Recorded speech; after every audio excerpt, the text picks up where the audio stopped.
Bonjour, bonsoir, chères toutes, que les bénédictions soient.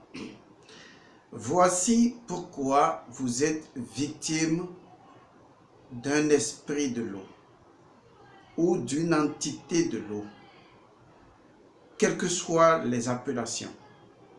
Une chose est sûre, il y a beaucoup de personnes qui sont des victimes des entités de l'eau, généralement appelées dans la tradition ouest-africaine les Mamiwata ou des fois même des sirènes de l'eau. Eh bien, voici pourquoi vous êtes victime d'une entité de l'eau. Je précise bien victime. Mais je voudrais, avant de rentrer dans le vif du sujet, vous dire qu'il ne s'agira pas seulement de comprendre pourquoi vous êtes victime d'une entité de l'eau ou d'un esprit de l'eau, mais il s'agira pour vous surtout de comprendre ce qu'on appelle la répartition énergétique des éléments. Parce que si vous comprenez ça, eh bien, vous comprendrez facilement pourquoi on peut être victime d'une entité de l'eau, pourquoi on peut être victime d'une entité de l'air, pourquoi on peut être victime d'une entité de la terre, pourquoi on peut être victime d'une entité du feu. Généralement, les dites entités sont connues sous des noms métaphysiques. On vous parlera des gnomes ou des gnomes pour les entités de la terre. On vous parlera des ondins et des ondines pour les entités de l'eau. On vous parlera des sylphes ou des elfes de l'air pour les entités de l'air. On vous parlera des salamandres pour les entités du feu. Mais on vous parlera également des entités de l'akasha, le cinquième élément, la quinte essence, que nous appellerons souvent ces éléments-là les ponctus. Mais ces éléments ne nous intéressent pas puisque les quatre éléments ne sont que des métamorphoses des ponctus. Et donc, ce qui nous intéresse, c'est surtout la répartition des quatre éléments, des quatre fonctions entitaires, à savoir le feu, l'air, l'eau et naturellement, boum, la terre. Ça sonne bien. Première chose, est-ce que vous savez que ces quatre éléments ont des mots secrets qui leur sont directement associés? Des mots que la tradition africaine connaît parfaitement. Mais passons cela, parce que en parler ne vous permettrait justement pas de comprendre pour le moment. Mais ce qui m'intéresse, et je pense que c'est ce qui va exactement vous intéresser, c'est, oui, mais pourquoi? Pourquoi on est sous l'emprise d'une entité de l'eau, par exemple, ou toute autre entité? En fait, tout cela vient de ce qu'on appelle la répartition des éléments. Je suis Elmoncio Godson. Qu'est-ce que nous appelons la répartition des éléments? Vous savez, nous avons quatre éléments en gros, de façon générale. Nous avons l'élément terre, nous avons l'élément eau, nous avons l'élément air et nous avons l'élément feu, connu généralement comme étant les quatre éléments. Mais ce sont également fondamentalement quatre courants d'énergie, quatre vibrations différentes, quatre fréquences d'énergie. Nous avons donc la fréquence vibratoire de l'élément terre, la fréquence vibratoire de l'élément eau, la fréquence vibratoire de l'élément air et la fréquence vibratoire de l'élément feu. Et sont donc en fait des fréquences d'énergie, des fréquences vibratoires. Ce qu'il faut comprendre, c'est que dans la répartition des quatre éléments, selon la zone géographique, il y a des éléments qui dominent sur d'autres éléments. Par exemple, quand vous prenez les régions côtières de l'Afrique de l'Ouest, vous constaterez que l'élément qui domine au niveau des régions côtières, c'est l'élément eau. Et donc, si l'élément eau domine, ça veut dire que l'activité prédominante en matière de vibration dans cette région-là sera essentiellement les vibrations liées aux entités les ondins et les ondines, donc les entités de l'eau. Si vous êtes dans une zone où il y a des lagunes et des lacs, eh bien, l'entité dominante sera toujours les entités de l'eau. Et donc, dans un domaine où, géographiquement parlant, si nous prenons par exemple une superficie donnée, il faut se demander dans cette superficie-là, quel est l'élément dominant. Par exemple, quand vous prenez un village qui a une superficie donnée, il faut se demander dans ce périmètre-là, voilà le mot juste, quel est l'élément dominant. Et donc, il ne s'agira pas de la même chose pour les gens qui vivent dans le désert. Parce que l'élément dominant dans le désert ne sera pas justement l'eau. Parce que dans le désert, eh bien, l'eau est rare. Et pourtant, dans le désert, on a deux éléments qui peuvent prédominer, par exemple. Outre l'élément terre, mais qui n'est plus sous la terre normale, on a la chaleur. Et donc, on a un élément qui est très feu. Mais encore que ça dépend de la zone, on aura un élément aérien, c'est-à-dire l'air, le vent. Par contre, quand vous allez par exemple au Burkina Faso ou en allant vers le nord du Togo, l'élément qui va prédominer dans ces régions-là, surtout dans les montagnes, c'est l'élément terre qui va prédominer. Est-ce que vous voyez? Donc, selon les régions données, selon les zones géographiques, nous avons des éléments qui prédominent. Des éléments qui dominent plus que d'autres éléments. Ok, allons de façon plus basique. Prenons un hectare par exemple. Normalement sur un hectare, je dois pouvoir avoir une répartition égale des 4 éléments. C'est ce qu'on appelle l'équilibre élémental. Ça veut dire que normalement, sur une superficie donnée de façon béate, je dois faire occuper à chaque élément la même surface ou la même superficie. Donc, si je fais occuper à l'élément terre une superficie donnée, j'accorde la même superficie à un autre élément. En termes donc de quantité, en termes d'espace. Mais je dois également analyser la partie qualité.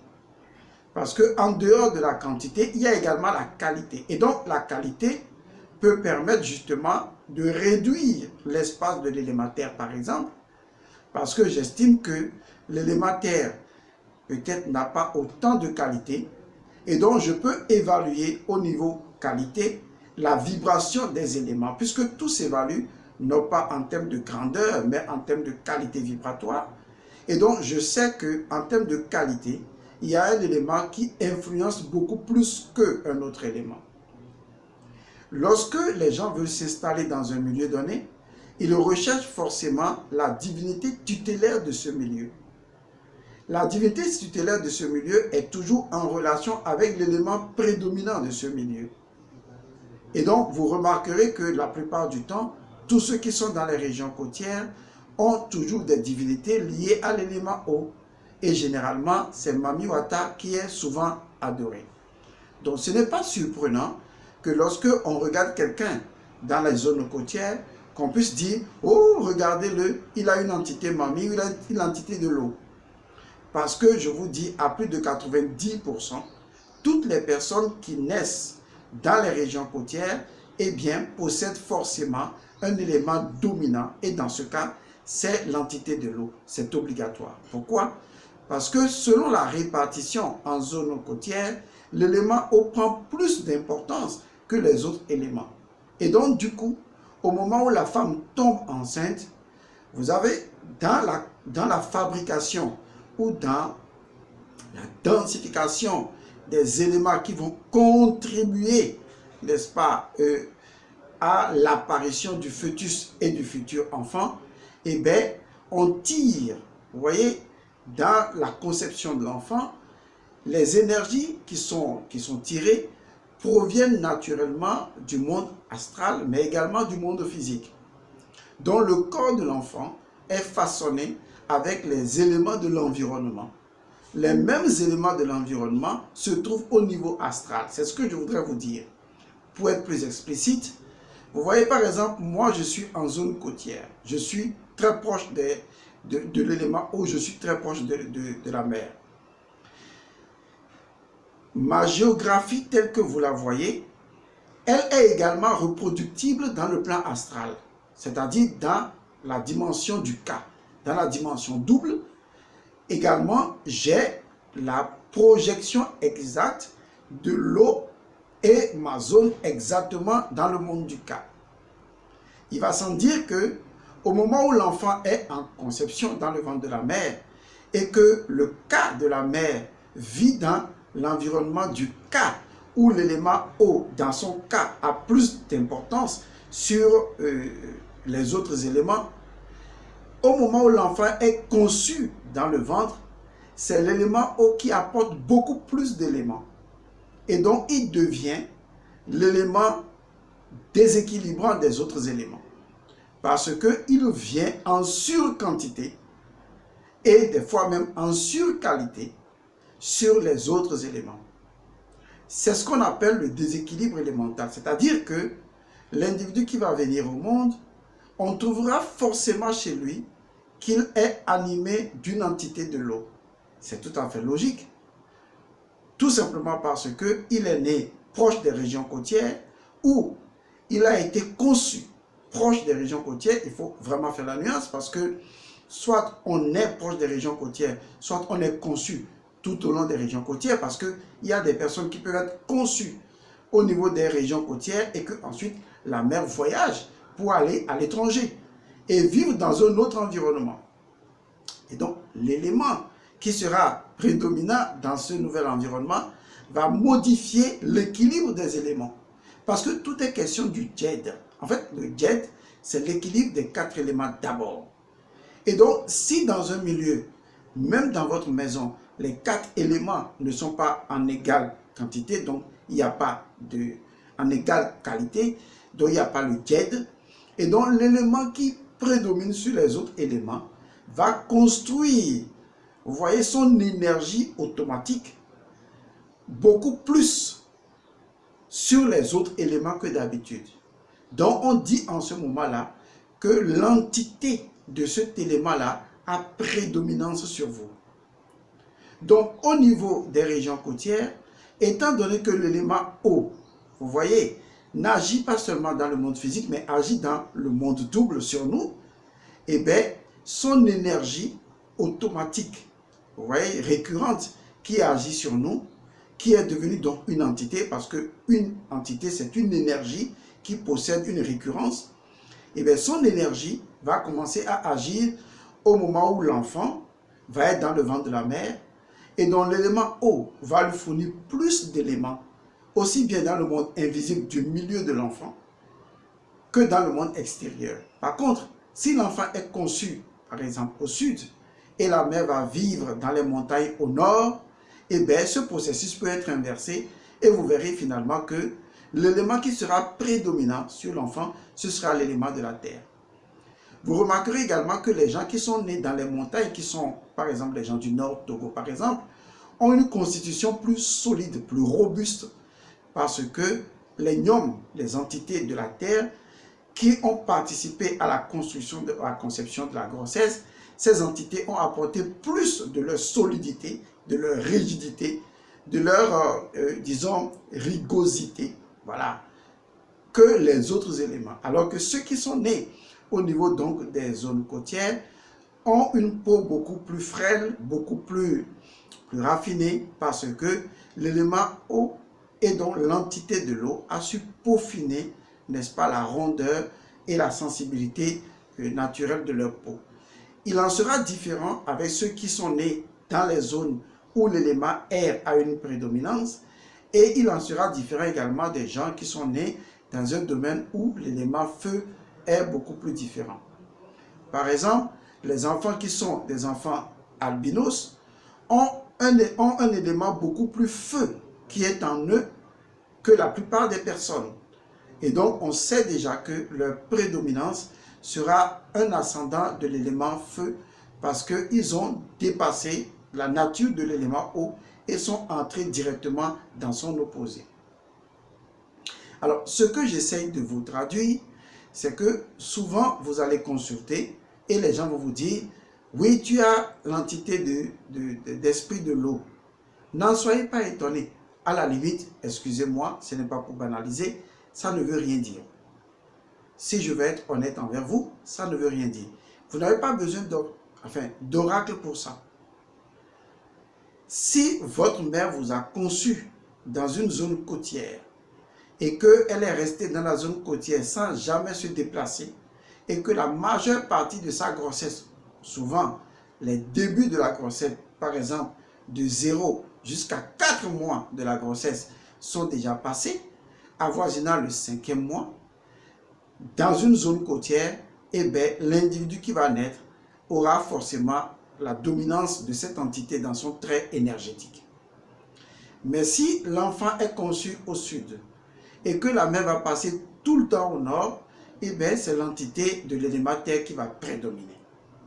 Donc que quelqu'un dise que vous avez l'entité de l'élément eau, que cela ne vous surprenne pas, ça veut dire simplement que vous l'avez en surabondance, généralement. Mais il y a également le phénomène inverse. Le phénomène inverse, c'est que vous l'avez également en défaut. Et quand vous l'avez en défaut ou que vous l'avez en surabondance, il peut apporter un déséquilibre. Puisque dans tous les cas, lorsqu'un élément est en défaut, il déséquilibre. Lorsqu'il est en surabondance, il déséquilibre également. C'est pourquoi, des fois, vous allez consulter, on vous dit qu'il y a l'entité dent qui vous incarne, c'est-à-dire la divinité serpent. Généralement, la divinité serpent est liée à l'élément air. Il est vrai qu'il y a également la divinité serpent de l'eau. D'accord? Mais si la précision est faite que c'est la divinité serpent de l'élément air, cela veut dire que, naturellement, vous êtes déterminé par l'élément air parce que vous avez été dans une zone où la maman ou les parents ont été dans une zone où l'élément air a prédominé. Là où également l'élément air prédomine, même dans une zone dite côtière, c'est quand la mère est en perpétuel déplacement. C'est-à-dire que c'est une femme d'affaires, elle est enceinte, mais elle est toujours en mouvement. Elle est toujours en déplacement d'une zone à une autre zone. Et lorsque on fait l'addition de la zone de mouvement ou du temps de mouvement par rapport au temps de stagnation ou de repos, on se rend compte que le temps de mouvement a été plus impactant que le temps donc de repos. Il se pourrait que l'individu soit plus animé par une entité de l'élément air. Parce que la mère va peut-être à Dubaï, ou même si c'est sur le territoire, ça importe peu. Parce que le déplacement, justement, est une qualité spatiale de l'élément air. Je vais vous donner un exemple très simple. Toutes les personnes qui se trouvent dans les zones comme par exemple la Guadeloupe, Haïti, la Réunion et les Antilles et tout ça, qui sont généralement des afro-descendants, ont toujours une très grande instabilité liée à deux éléments. Premièrement, c'est l'élément eau. Deuxièmement, c'est l'élément air. Pourquoi? Parce que, premièrement, l'élément eau, le déplacement des gens les a coupés de leur terre. Or, l'élément eau nous coupe directement de la terre. Et la déportation a été faite au cours d'un voyage sur l'élément eau où les îles sont plus souvent également entourées de l'élément eau. L'élément air, parce que justement, ils ont changé de chou. En fait, c'est une expression égyptienne pour dire que chou étant l'élément air et l'élément spatial, le fait de changer de domaine spatial, d'être déporté, ça les coupe justement d'une réalité fondamentale qui est liée à l'élément air. Vous savez, un enfant qui naît en Afrique, dans le milieu africain, d'accord, est différent d'un enfant qui naît africain, mais dans un milieu étranger. C'est vrai, l'air est commun partout. Mais étant donné que l'air n'est pas dissociable de la terre, où l'air circule en ce moment, et n'est pas dissociable des autres éléments, l'enfant peut être plus enraciné quand il est né sur la terre de ses ancêtres, ou justement s'il est né à l'étranger, il ne sera pas bien enraciné. Le pire encore, c'est que si ses ancêtres n'étaient pas enracinés, parce qu'ils ont été déjà très tôt déplacés, et qu'on n'a pas su déplacer leur divinité tutélaire avec eux ou que des rituels d'enracinement n'ont pas été faits, ça veut dire que ces personnes vont rester en l'air. Vous voyez, la notion dans l'air et de voguer sur l'eau rend ces personnes-là, surtout les afro-descendants et les métis, des individus très instables. Encore que les métis regroupent deux catégories de races ou peut-être de traditions ou même d'ancêtres. Il faut réunir l'ancêtre africain et l'ancêtre d'une autre race. C'est beaucoup plus compliqué parce que justement, c'est une question de sang. Or, le sang, c'est avant tout un liquide. Dans le sang se trouvent donc nos généalogies, se trouvent nos expériences. Et si par exemple, un ancêtre disons, du locodème ou du blanc ou de l'européen avait été meurtrier ou assassin d'un ancêtre africain et que maintenant les deux doivent s'unir ensemble, s'ils ne font pas des rituels, ça peut créer des problèmes à long terme. Déjà, les enfants métis, on les appelle les enfants du milieu. Tous ceux qui sont les enfants du milieu, même dans une famille, sont des enfants très instables. Un enfant du milieu, c'est que vous avez un premier enfant, vous avez un deuxième, et ensuite vous avez un troisième. Et donc, le deuxième, il devient systématiquement un enfant du milieu. Et si vous ne savez pas faire, il sera psychologiquement instable. C'est tout à fait comme ça, c'est naturel. Et donc, les métis sont souvent considérés comme des enfants du milieu. Des personnes qui sont en mesure de vivre avec deux énergies à la fois. Un peu comme des hybrides. Et donc, cette hybridité-là, cette nature doit être accompagnée tout simplement et forcément d'ailleurs d'un rituel qui permette leur ancrage. Sinon, ils sont tout le temps portés par l'élément eau et l'élément air. Ils ne seront pas du tout enracinés, ils seront très instables. Émotionnellement, donc liés à l'élément eau, ils seront fougueux, ils seront agressifs. Et par rapport à l'élément air, leur esprit ne sera pas du tout stable. C'est normal parce que ce sont les éléments qui, naturellement, compte tenu de leur histoire, ce sont les éléments qui les déséquilibrent.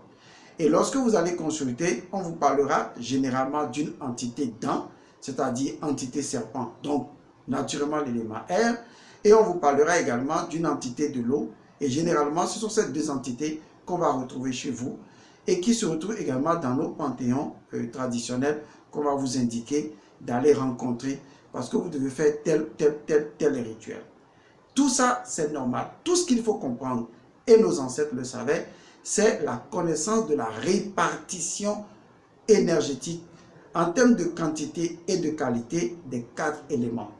Donc, quand on veut s'installer dans un milieu, il faut faire l'étude pour voir est-ce que l'énergie de l'élément terre n'est pas plus dominante, vous voyez, que l'élément eau ou que l'élément air ou que l'élément feu. Donc, il faut vraiment consulter l'oracle pour le savoir. Sinon, vous allez être sur une terre, vous aurez de l'eau, vous aurez peut-être de la terre, mais l'élément air n'est pas en quantité normale et le soleil n'est pas non plus en quantité normale, ce qui en fait va commencer à déséquilibrer votre cas. Et quand votre cas est déséquilibré, votre corps ne peut plus retrouver sa stabilité. Donc vous n'êtes plus dans le djed, vous êtes dans le déséquilibre élémental. Dans la tradition africaine, lorsqu'on remarquait que quelqu'un qui se trouve dans les régions côtières ou qui a visité les océans et qui vient maintenant avec une entité de l'élément eau, parce que cette entité est en surquantité quantitative ou qualitative, ou que cette entité est complètement, totalement en défaut, de toute façon, c'est l'entité qui déséquilibre les autres éléments, et bien qu'est-ce qu'ils font? Ils demandent à ce qu'on mette en place un autel d'adoration de l'élément. C'est pourquoi, lorsqu'on détecte cette entité en disant l'entité de l'eau chez vous, on vous demande de faire un autel. On vous dit, bon, il y a tel jour, il ne faut pas faire l'amour, il ne faut pas manger ceci, il ne faut pas manger ça, dont les interdits tombent. Et on vous dit également comment vous devez honorer cette entité. L'idée derrière, c'était tout simplement que, en mettant un autel pour cette entité, en conséquent cette entité, en lui faisant des rituels, en lui faisant des cérémonies et en respectant les interdits qui sont associés. L'idée à la base, c'est justement de mettre cette entité en harmonie avec les autres entités. Je vous explique. C'est comme si vous êtes sur une terre et vous avez plusieurs rois, en l'occurrence 3 ou 4 rois, disons 4 rois. Et que parmi les 4 rois, il y a un qui a plus de pouvoir que les autres rois. Alors, qu'est-ce que vous faites? Vous êtes obligé de lui faire allégeance. Et donc, vous êtes obligé d'aller rendre visite à ce roi et de lui offrir des cadeaux, certainement plus que des autres, de l'honorer pour que lui, il ne se mette pas en colère. Parce que quand il va se mettre en colère, eh bien, il va foutre le désordre au sein du royaume. C'est exactement ce qui se passe. C'est-à-dire que lorsque l'individu a un élément déstabilisant comme l'élément eau, eh bien, on demande qu'il mette en place un autel, qu'il honore cette entité. Et en honorant cette entité, justement, eh bien, l'entité va créer la paix, puisque c'est lui ou elle qui fait la loi en ce moment au sein de la confrérie des 4. Vous voyez, c'est très simple à comprendre. Donc, en s'harmonisant avec l'énergie de cette entité, en lui conférant des rituels, eh bien, l'entité s'équilibre par rapport à elle-même et par rapport aux autres entités. Maintenant, cette voie est-elle la meilleure? À notre humble avis, non. Parce qu'à partir du moment où vous commencez à déifier une entité, étant donné que toutes les entités possèdent un fond d'orgueil, eh bien, cette entité-là va commencer à devenir l'entité d'importance. Et vous risquez de ne plus rien connaître ou d'adorer au-delà de cette entité. Vous tombez alors dans ce que nous appelons l'esclavage spirituel. C'est-à-dire que vous avez laissé votre volonté à un élémental. Vous voyez, un élémental, c'est une entité parmi les 4 éléments. Donc, à un élémental de prendre le contrôle de votre existence. Et donc, le jour où vous n'en aurez plus ce qui est de droit envers cette entité-là, eh bien, elle commence à dérouler le tapis mauvais et vous commencez à en souffrir. Et vous devenez si dépendant qu'après votre mort, vos enfants deviennent également déséquilibrés parce que le déséquilibre est déjà au niveau de votre sang. Donc, on ne peut pas régler le déséquilibre élémental de cette façon. Parce que si vous le faites, eh bien, vous ne faites que renforcer le déséquilibre par le fait que, justement, vous vous êtes rendu esclave de cette entité, vous êtes soumis à cette entité, vous faites les rituels que cette entité vous demande, et le jour où vous ne le faites pas, ou que les enfants de vos enfants ne le feront pas, eh bien, vous allez en assumer les conséquences. Alors, ce qui était important pour moi en initiant cette vidéo, ce n'était pas pour le moment de vous donner la solution qui va vous aider, bien que la solution soit là, c'est surtout de vous expliquer pourquoi est-ce que vous êtes victime, par exemple, d'accord, entre autres, d'une entité de l'eau. Vous en êtes victime parce que scientifiquement, naturellement, métaphysiquement, lorsque c'est l'élément qui prédomine dans la zone, eh bien, c'est un élément qui justement prend le contrôle sur les autres éléments. Mais il faut également tenir compte de quelque chose. Lorsque cet élément est en défaut accru, c'est-à-dire il y a des éléments qui peuvent être un peu en défaut, un peu en surquantité, mais pas trop. Mais quand l'élément est exagérément en défaut, eh bien, il peut devenir l'élément dominant. Parce que étant exagérément en défaut, il impose sa loi aux autres qui ne peuvent que dépendre de lui pour survivre. Est-ce que vous voyez? Même dans la configuration physique d'un individu, on le sent. Il y a des individus qui physiquement sont tellement si maigrelets que des fois ce n'est même pas héréditaire. Parce qu'un élément, justement, a manqué. Et cela joue sur l'ensemble des autres éléments. Maintenant, ça, c'est au niveau physique que je le dis, et à la limite au niveau énergétique. Mais si je vais au niveau mental, vous verrez que les 4 éléments sont également là, au niveau mental. Et que si l'un des éléments manque, l'individu peut avoir un défaut de raisonnement, un défaut de logique, un défaut de réflexion. Et cela dépend justement de l'élément qui est prédominant. C'est la raison pour laquelle l'équilibre élémental qui apporte le jet énergétique dans l'individu est primordial pour que l'individu soit physiquement stable, énergétiquement stable, émotionnellement stable et mentalement stable. Autrement, eh bien, vous allez avoir une personne qui va déraisonner, tout simplement parce que les mêmes éléments au niveau mental, puisque les mêmes éléments sont au niveau mental, hein, il y a l'eau mentale, l'air mental, ça se limite. À ce niveau, on les voit beaucoup plus sous forme de vertu, de qualité et de valeur. Je n'ai pas le temps d'en approfondir le contenu, on le fera certainement une autre fois, pour que justement vous compreniez comment on peut équilibrer, même de l'intérieur de soi, on peut équilibrer les 4 éléments, sans forcément justement avoir à adorer une entité, à lui être agréable, pour que l'entité nous accorde ses faveurs. Cette voie, vous finirez par payer ça d'un prix très cher. Il y a des ancêtres qui ont fait ça de par le passé et aujourd'hui, ça tombe sur les enfants où on voit que toute une famille a telle entité ou que dans la famille, les gens avaient entretenu telle entité et justement que maintenant, c'est les enfants qui en payent le prix.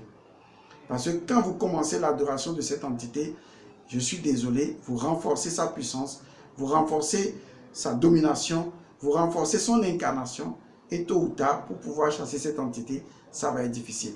Retenez une fois pour de bon que vous n'êtes pas là pour adorer des entités. Les entités font partie de vous. Les entités font partie des éléments qui vous constituent. Si vous prenez l'élément feu, il y a une infinité d'entités qui sont en vous. Vous prenez l'élément eau qui est en vous, il y a une infinité d'entités qui sont en vous. Idem pour l'élément air, idem pour l'élément terre. Mais si vous laissez une classe d'entités prendre le dessus sur les autres entités et gouverner votre monde, il y a un problème. Et si vous adorez une entité, c'est que indirectement, c'est à elle que vous donnez l'autorité sur les autres entités. L'idéal serait justement de retrouver l'équilibre des 4 entités. Et en équilibrant les 4 entités, vous tombez dans le 5e élément qui est la quintessence ou la quintessence ou tout simplement les punctus ou l'akasha si vous voulez. Donc il est très important de comprendre pourquoi est-ce que justement vous êtes possédé par une entité de l'eau par exemple, tout comme on pourrait être possédé par une entité de l'air, une entité du feu ou une entité de l'élément terre. C'était juste un partage que j'ai fait avec vous. Ça vous permettra de réfléchir à ce que vous faites. Ça vous permettra de prendre de meilleures décisions et que les bénédictions soient paix à vous.